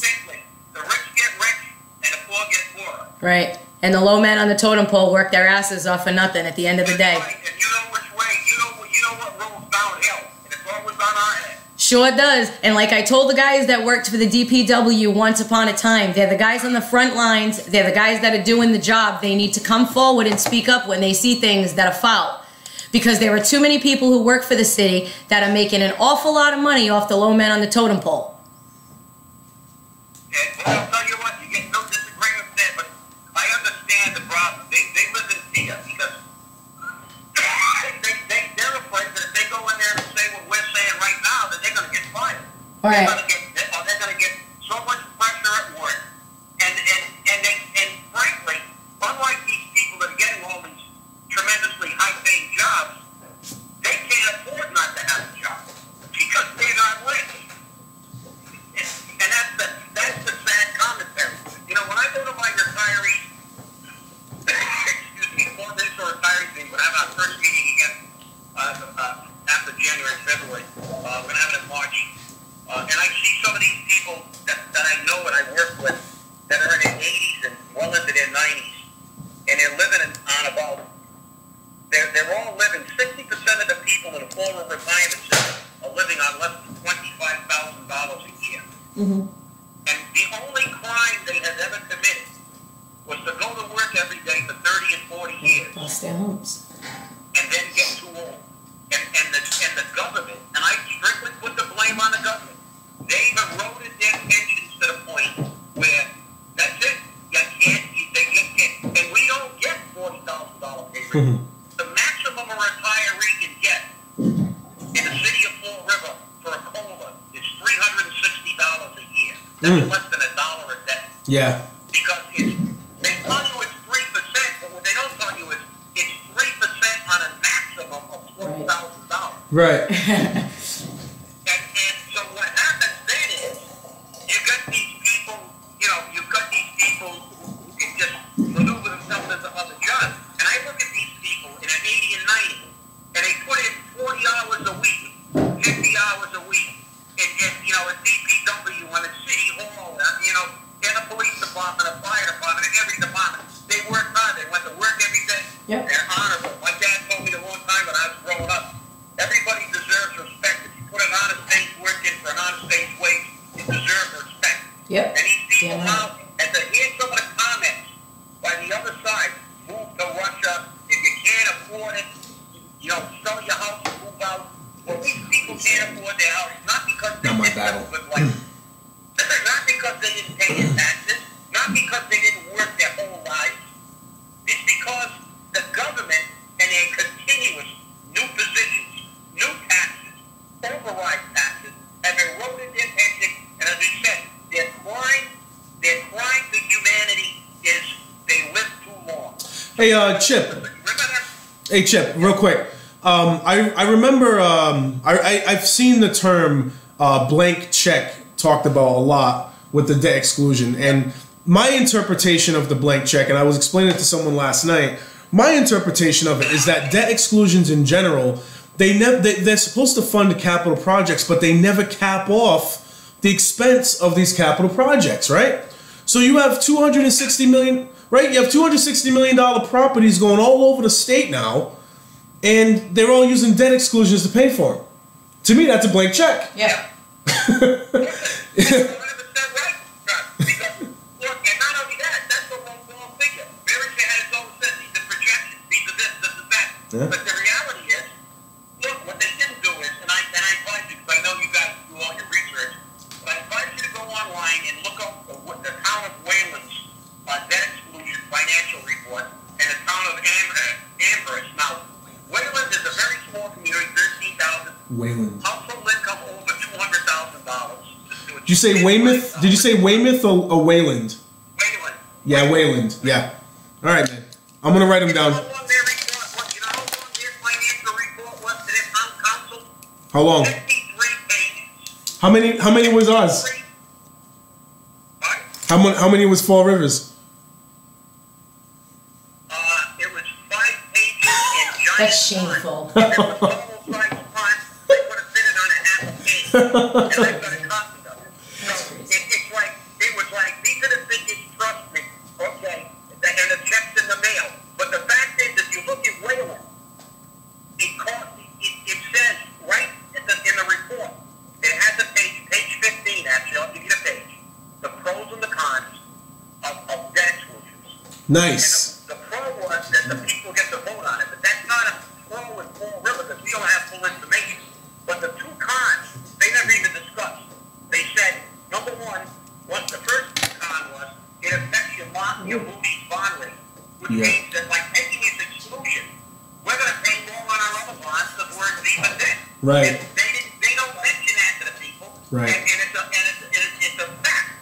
You know? And also that it makes our budget less flexible because we have to commit that money. Right. So if you look at that report, it gave the people in the town of Wayland who can absolutely afford it, but it shows how rich people really want their money. Right. Because they told all the poor people, don't worry about it. It's only $10. It's only 31 cents. I read that Clarkson, was it Clarkson? They denied their debt exclusion, $19 million. They denied it just recently. Exactly. Yeah. But you know what that reminds me of, Trot? You know when a high school kid or a college kid walks into a car dealership, they don't tell them, look, I'm going to sell you a $15,000 car you're going to pay $30,000 for because I'm financing it for 7 years. You know what they say to them? Just what they're saying to us. I can put you in this car for $200 a month. Yeah, that's all it's saying. Yeah, that's it. We just pulled up something. Chip, we just pulled up an article today. Well, I've had this article on me for a couple of weeks, but I started talking about it today. It's a Boston Globe article from 2016, and it talks about how the state is now, or the Commonwealth is now making efforts to have all these expensive capital projects all over the state now. They've kind of upped the ante on all the expenses on the high schools, and that was a question I had. I'm like, why so expensive? Why, right? So I pull up this article, and I posted it on my regular Facebook page. It says that officials say the price tags reflect two harsh realities. One, the unique challenges of rebuilding high schools in tight sites in densely populated cities, which I guess maybe has some merit, but I don't think it's that. It's no reason to go 260 on us. Yeah. The other reason is the growing pressures all school systems face in competing with the private sector for construction contractors when there is a shortage of skilled labor. Does that make sense? Because it doesn't make sense to me. No, it doesn't. But you know what it is? All I can say when they start that you know what that is? That political gobbledygook. They like to give you all these things, but all I can tell you is that it's always a pleasure, by the way, to talk to you guys. Yeah, I have no problems with you guys calling. Agree or disagree, we always have a discussion based on the merit. Yeah, I think we're on the same side as far as voting no. I think we're on the same side as voting no. Yeah, I know, but it's irrelevant. But you know what I yell when I read articles like that? I hold up the paper and I yell, the big dig. Yes. The big dig. Yes. That's what I said. And I said, there's your government in action. The worst public construction project ever known to man. Hey, you know what, Chip? Hey, Chip, you know that's number 2? You know that's number 2? You know what's number 1? Because I actually learned about this when I was living in Delaware. Now, number 1... Number 1 for a while. I know, but number 1 is Highway 13 that goes right from the top of Delaware all the way to the bottom of Delaware. Huge construction project that was a waste of everybody's money. Yeah, and I wonder how many Route Highway 1. got those construction contracts, huh? It was a huge hack show. Huge. Wait. What did you just say, Chip? I said, I wonder how many mega campaign contributors got part of that action in building it. I would shake your hand right now if I could. I'd be shaking your hand right now. But hey, I just want to throw that out there. But that little part of the paragraph there that I wrote about, well, I saw. I'm sorry, I saw. You wrote it? Yeah, right. I saw that said the private sector, right? When it says growing pressure all school systems face in competing with the private sector. So the fact that it can't compete with the private sector is the reason why we're having these humongous properties coming out, so that way they can pay out and stay competitive It doesn't make any with the sense. private sector. Why are we competing? So we're carrying this burden. Well, no, that's a de facto admission that they're full of crap. Because the reason we can't compete with the private sector is the private sector actually has to try to spend their money wisely, not like government. Because look, I used to go to Vegas 4 times a year. I still go. That's the full circle. Yes. I've seen multi-billion-dollar hotels go up in a year, be under budget, and be built well. Yeah. And the fact is that the problem is if you try to compare private industry with government, it's an absolute oxymoron because it's impossible. A private entity has to be efficient, effective, lean, Yes. and make sure that they're spending their money. And they have to do a good job so they can get the business to come back. That's right, and the government is just the opposite. Exactly. Wastefulness and incompetence is what, and I'm going to give you a true story, which opened my eyes so much. When I got out of the military, I didn't go directly to work in the fire department. I worked at Quonset Point Naval Air Station for the federal government. And when I first got that job, I was in electronics. I was an electronics tech up there. And I got there and I had this tremendous workbench that I worked on. You learn how to work on everything on the fires and things. But I had this workbench with hundreds of thousands of dollars worth of electronic test equipment. It's a beautiful area. I'd been working there about 3 or 4 months, and one day I'm sitting at my bench, and they come in with these giant rollaways, and they took all the equipment I had off the shelf, and they put it on a rollaways, and they rolled it off into the sunset. And I went, what the hell are they doing? So I asked one of the other guys in the shop, and he said, hey, what's going on? He said, oh, don't worry about this. This happens every year. I said, what? He said, yeah, they get rid of all the equipment, and they buy new equipment. And I went, the equipment's not even a year old. They don't get it. They go put it in the warehouse, because if they don't spend the money in the budget, they'll cut their budget. So they spend everything they can, and they whether you need it or not. And the same thing was on overtime. We ran on a quarter. If we were running under budget, we got overtime whether we had work or not, because the government is the antithesis of private industry. Yeah. So he's big. The more they spend, the more they get. But they get it for what? My problem is, I don't care if, like private industry, if you spend more than you get, you go out of business. Right. They never go out of business. We're the people who can't afford food and lose our houses and can't afford our taxes. I guess that's part of the reason why when we were going back and forth about the conversation about pensions, that's the major reason why I really feel like a 401k or taking the government out of retirement in general would be a good idea. It would probably eliminate a lot of our what we owe, and it would stop these people who come in and game the system. The people who you were talking about before that come in and game the system on us, Like Sam Sutter, because that's why I think he came to Fall River, was to pad his Bob pension. Correa. No, like Bob Correa, right? Didn't he jump in to become the mayor State just to rep, kick yeah, up 'cause his he was state rep. pension a little bit more? that bumped up his alert, not much, because he spent, I guess he didn't spend quite as much time as he anticipated. I tend to believe that the issue here is not the way the system is. The system is a viable system. The problem again is the government. It is the It's the system. way the science boards are constructed.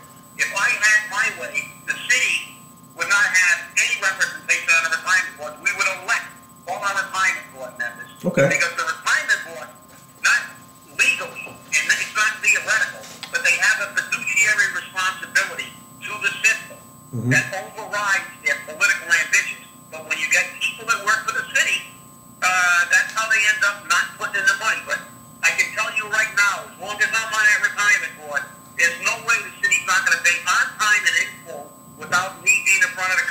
What's the percentage? What's the percentage the city has to pay in right now? Well, that percentage is predicated on a PERAC. Every Right. year they do an analysis. Yep. They see how many new people went to the system and what we pay, and then they look at the investment portfolio. Yep. It's a real complicated. So would you say on average it's somewhere around like 80%? Is that would that be a fair number on average? I'm not sure. Yeah. I can get the figures. For I you. thought I remember seeing you guys talking about 78% the last time that I was at the meeting. But the thing is, it's a flux, and everything obviously is exact. The fact is, we've got a lot more to pay into that system now because we didn't fund it properly for 10 years. Right. Now, if we would have funded it properly for 10 years, we might have only been paying 20%. Right. You know, Maybe. The key is that we I think we should be paying anything. That's what I line, thought. as they say in private industry, John, the bottom line is you can't give government anything. Mm-hmm. That's it. That's my opinion. I'm sorry. They can say what they want. I don't trust them to give us anything that's accurate. It's our responsibility. Guys like you, guys like you that are going to come up and ask the questions and then make the council do what they have to do. And if you don't, I've always been an advocate of putting people in there that will ask the tough questions, that will do the right thing. Retirement boards should not have people that work for the city when historically, no matter what state you I go agree to, with that. all the pension problems have been created by government siphoning money out of the system. So the reality is, as far as I'm concerned, we should have, I'm an elected member, we should have elected members and have those elected members understand that their fiduciary responsibility is to the system, not the politicians. I agree that no current or former city employee should be on the retirement board. I agree with that. 100%, Chip. Yeah, and I, because so I take my fiduciary, I'm a former city employee, but obviously I'm representing the employee. But I wouldn't have a problem if we took a board, because I don't believe anybody with a vested interest in a city. I don't have a vested interest in trying to protect my people's Right. pensions. I don't That's want to right, see Chip. because again, there's another area where we always see the outcome. The outcome is the government screws up and then we suffer the consequences. Right. They screw up the pension system like they did in Rhode Island, and the employees who work their whole life get their pay cut. Yeah. They get their retirement thing up. Do we remember Polaroid? Polaroid Yes. went out of business. Yes. The workers at Polaroid lost their pensions, and all the Screw 'em. executives got golden parachute. Yeah, I actually had a friend who lost a lot. She almost lost her house Wow. because her husband, Right. yeah, he got screwed. And yet the president of Polaroid got a $2 million golden parachute. Isn't that crazy? Wow. It is. Hey, Chip, we could literally do this all day. Like, we love to do this, but I actually have to do things later on today. So Life got in the way. yeah, life gets in the way, like Steve Kamara says. Look, it was a pleasure. It's always a pleasure having a discussion with you guys. Because, like I said, nobody's telling the other guy to go to Russia or sell your house and move to Fallujah or something like that. We stay on the issues. We can argue. Well, you and I, hopefully, because I know that. We're in agreement on this one. I know that you're linked up with Steve right now, Steve Kamara, but maybe after this whole thing blows over, you and I can then start focusing our sights at Steve and his properties in Fall River, right? Hopefully we can do that someday. Oh, absolutely. I'm standing always for the working people and on principle. And one of my favorite quotes is always, I want to die a slave to principle, not the man. Gotcha, brother. So, All right, man, you take care of yourself. you two guys. All right. Bye, Chip. Bye, Chip. Bye-bye. Bye. I love gold. Like, even if I don't agree with people, like certain individuals, I have a great respect for that he could say he is a former city employee and he would be perfectly okay with not being on the retirement board Good. because that's what He's I like. holding When I himself to say the principle he yes, so stands, right? even if I don't agree with him, you know how I say all the time, I love to back people who want to do what's right, what's Rather than best for personal gain. everybody Yeah. as a whole. Yeah. So that's That's some cool. So I want to, he kind of was making our point along the way as we were having our conversation, because I know that Chip Kamara continually talks about how we need to shrink our government, how it needs to be bare bones, how we need to get the government out of a lot of things that it's got its hands in. And it just so happens that his interest in the retirement, board and the retirement for city workers, it kind of a little bit clashes with his philosophy of small government, because big government is part of the reason why our pension system can be manipulated the way it is. I agree. But I think like that just really quick, because I feel like that too. But there's no choice. It's just right. It's the way it is. Yeah. So I'd rather have it this way, but because it is this way, this is the route I'm going to take with it. But a good conversation though. As far as the next time we do a show, let's see. Next week is the 10th, I believe. You coming back? I believe should be here. You coming back? Well, there's always a curveball. I don't ever go anywhere. It's up in the air. Yep, there's always a curveball. All right, so we're definitely then. I think we're all on board to come back here next week. Sure. At noon. Good. Thank you to Mr. Chip Kamara. Mr. Chip Bob Kamara for coming through and talking to us. We appreciate that. I think overall we had an agreement as far as what the government's role should be, but I think that we still have just that one slight disagreement about the retirement piece. And I believe that if we change over to the 401k for new employees from here on through, amen. Down the road, all these issues. I'm not saying that 401ks are perfect. Maybe with what the Supreme Court decides with the union fees, things will change. The other piece to this too is that the big expenditures, the debt exclusion itself, that is literally an open blank check, because they don't cap off these projects that these debt exclusions pay for.